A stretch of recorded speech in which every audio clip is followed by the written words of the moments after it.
여러분 안녕하세요. 웰인사이트입니다. 오늘은 7번째 시간이죠. 불만제기의 용이성을 우리 병원 찐프로 되기로 한번 풀어보도록 하겠습니다. 이 불만제기의 용이성은 신병원의 문항 중에서 점수가 가장 낮은 문항인데, 이 낮게 된 이 문항의 특성이 있어요. 네, 그런 것들을 뒤에서 말씀을 드리고요. 제가 얼마 전에 학생들한테 물어봤어요. 너희가 의료인으로서 가장 필요한 게 뭐라고 생각하니? 라고 물었어요. 그랬더니 이 학생들이 거의 대부분이 이렇게 얘기했죠. 전문성이라고요. 그런데 똑같은 질문을 제가 병원 직원들한테 해봤어요. 그랬더니 병원 직원들은 다른 이야기를 하고 있었어요. 네, 여러분들 이해되시나요? 여러분들 다른 생각하고 계시죠? 이게 중요해 라고 얘기하고 있죠. 인성이요, 공감하는 능력이요, 불만 환자를 응대하는 방법을, 나만의 방법을 가진 직원들이요. 네, 이런 것들에 대해서 얘기를 하고 있었어요. 다시 말해서 우리는 이 전문성, 스킬이라는 것은 시간이 지나면 같이 올라간다는 사실을 이미 체득했어요. 그런데 이 시간의 경과에 따라서 그렇게 쉽게 올라가지 않는 것들이 있다는 거예요. 그게 바로 여러분들이 얘기하셨던 인성, 공감하는 능력, 불만 환자 응대, 네, 이런 것들이죠. 이런 것들을 정말 잘하는 분들을 우리는 찐프로라고 얘기를 합니다. 그렇죠? 네, 오늘은 이 찐프로를 어떻게 만들 수 있는지에 대해서 말씀드리겠습니다. 이야기에 앞서서 제가 이거 하나만 얘기 드리고 갈게요. 사람들은 이렇게 얘기하죠. 이런 불만 환자 응대는 곧 환자를 위함이다, 너를 위함이다 라고 얘기해요. 그런데 저는 조금 다르게 한번 이야기해보고 싶어요. 이것들은, 이런 응대법이 필요한 이유는 누구를 위함이다, 나를 위함이다 라고 얘기를 먼저 드리고 싶습니다.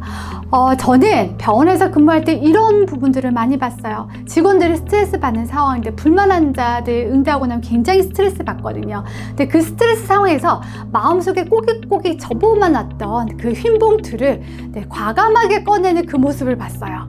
일명 우리는 사직서라고 얘기를 하지요. 그래서 이 사직서를요, 꼭 그런 상황에서 확 꺼내고 확 놓는 경우를 많이 봤어요. 우리가 그동안 공부를 오랫동안 했잖아요. 병원을 위해서도 그렇지, 나의 가치 상승을 위해서도 그렇지만, 결국은 우리가 그렇게 공부해서 지금 이렇게 일을 하는 거잖아요. 그런데 이 직장에서 이런 상황들 때문에 견디지 못하고 나가시는 분들을 많이 봤어요. 내가 이렇게 이 돈 받고 이렇게까지 대우받으면서 일해야 돼? 라고 얘기하시면서요.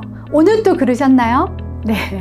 그래서 결국에는 이런 불만 응대를 하는 방법을 내가 잘 알고 있으면 내가 좀 더 행복하게 일할 수 있다. 곧 이렇게 일하면 나를 위함이다 라는 말씀을 드리고 시작을 해보도록 하겠습니다. 문항의 특성입니다. 불만이 있는 경우 말하기 쉬웠냐? 결국은 이 문항은요, 불만 환자들한테 묻고 있어요. 그러면 우리는 그냥 일반적으로 생각했을 때 불만 환자들이 점수를 잘 주겠어요, 안 주겠어요?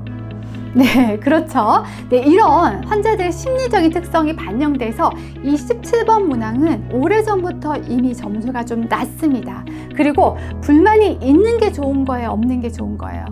이렇게 얘기하면 여러분 되게 헷갈리시죠? 불만이 없는 게 좋은 거 아니야? 라고 많이 생각하시죠. 보통 그래요. 그런데 이 불만이 없었다라고 체크를 하게 되면 이 문항은 결특 처리, 빈칸 처리 되는 거예요. 이 문항의 점수는 안 들어간다는 얘기예요. 그래서 이 문항의 이런 특성 때문에 이 점수가 조금 낮은 것도 있다라는 말씀을 드리고, 이 문항은 이렇게 4점 정도로 되어 있다라는 말씀을 드려봅니다. 다른 병원에서 개성활동한 거 하나 들고 와봤어요. 이 병원에서 진행을 했고, 이 병원의 병원장님이 이렇게 안을 내셨다 하시더라고요. 하나만 소개해 드리겠습니다. 우리는 이 고객 소리만 없는 병원들이 없죠. 근데 이 고객 소리함이 우리가 직접 찾아가서 우리 병원 고객 소리함 어딘지도 잘 모르는 분들이 더 많아요. 이렇게 우리가 눈 씻고 찾아봐야지 이렇게 겨우 보이는 자리에 있는 경우 굉장히 많아요. 이 위치도 여러분들 항상 생각해 보셔야 된다는 말씀을 드리고, 여기서 좀 예쁘게 이 병원 만들었죠. 그런데 이 문제는 직접 찾아가서 적어서 넣어야 된다는 그런 문제들이 있어요. 사람들이 볼까봐도 조금 고민이 되죠.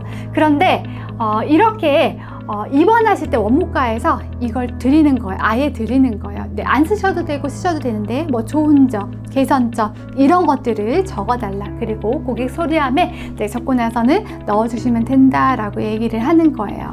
네, 그래서 불만 제기의 용이성을 높인 좋은 개선 활동이라서 말씀을 드리고, 환자들한테 키워드, 불만에 대한 키워드를 넣어서 어떻게 하면 불만 고충을 처리할 수 있는지에 대해서 환자들이 많이 볼 수 있게 여기저기 붙여놨죠. 네, 이것도 마찬가지죠. 보호자 출입증에도 이렇게 글을 남긴 것들을 확인할 수 있습니다.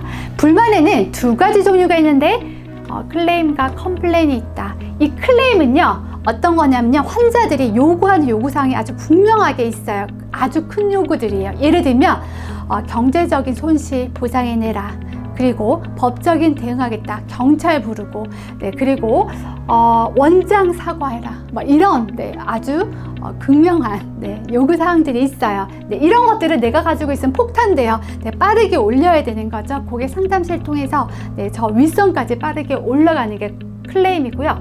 컴플레인은 나도 그거 안 되는 거 알고 있어요. 그런데 내가 이 더운 날 이렇게 이 시간 맞추려고 이렇게 왔는데 이 내 마음도 좀 알아주세요 라고 얘기하는 이 환자들의 마인드가 담긴 게 바로 컴플레인이고, 우리가 보통 보는 환자들이 이 컴플레인 환자들이다 라는 말씀을 드려봅니다. 이 컴플레인인 환자들의, 네, 응대 방법 한 가지만 기억하세요. 불만에 대한 이유를 파악한다. 이 불만에 대한 이유를 두 가지로 나누는데, 태도와 업무요. 이 태도는요, 나에 대해서 불만을 가지는 거예요.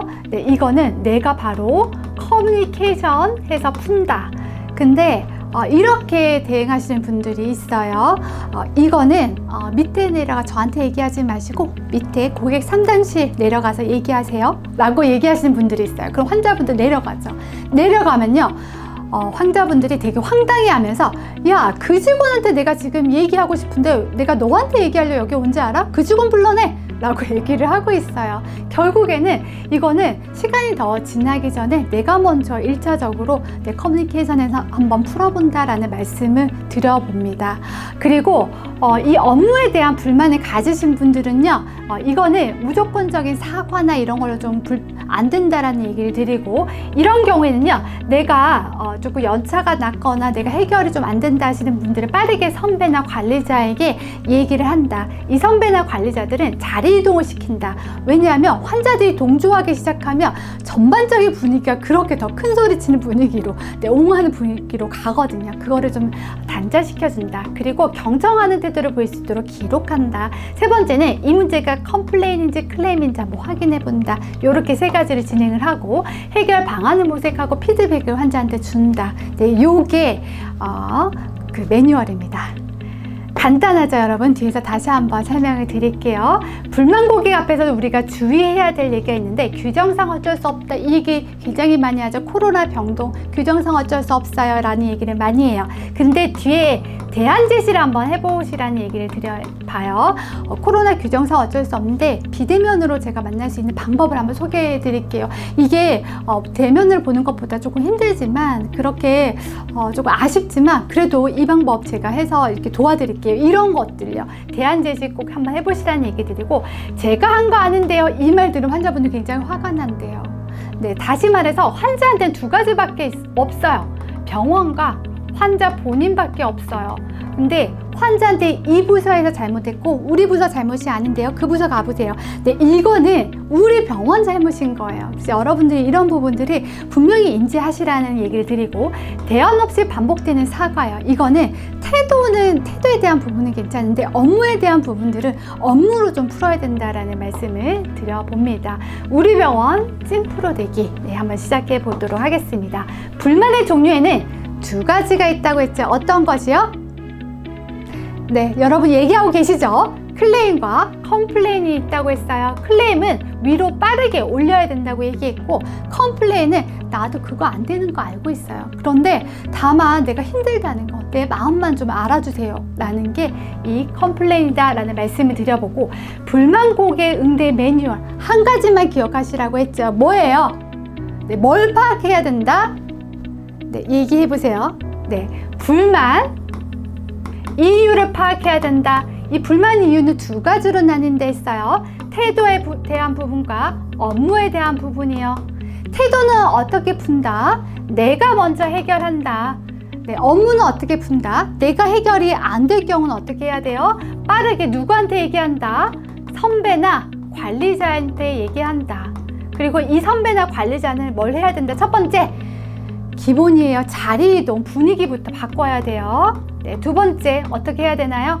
네, 내가 당신 말을 잘 경청하고 있어요. 네, 이거를 기록하면서 보여주는 거예요. 세 번째는 이 문제가 컴플레인인지 클레임인지 우리가 확인하는 과정을 해서 컴플레인이면 내가 해결하지만 클레임이면 빠르게 올려야 된다라는 말씀을 드렸어요.